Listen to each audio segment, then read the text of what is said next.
अब आजाद हूँ मैं। आजाद कर दिया उसे। अब ये यहाँ क्यों आई है? अम्मी, तुम यहाँ क्या कर रही हो?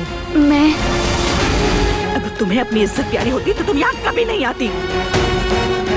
बहरान को इस लड़की को आजाद करना बिल्कुल अच्छा नहीं हुआ।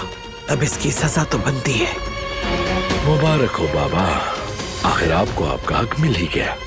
तुम्हारी सरदारी बस यहीं तक थी बारान आगा। खून का बदला नजरअंदाज किया। अब तुम्हारी बात की कोई अहमियत नहीं है और न हुक्मरानी की। हर कोई तुम्हारे जैसा नहीं है बारान। काराबे नाम की लाज रखने वाले अभी जिंदा हैं। मैं बारान काराबे हूँ। जरूरत पड़ी तो मैं रिवायत दोबारा लिखूंगा, लेकिन गधों को सर पर सवार नहीं करूंगा चचा।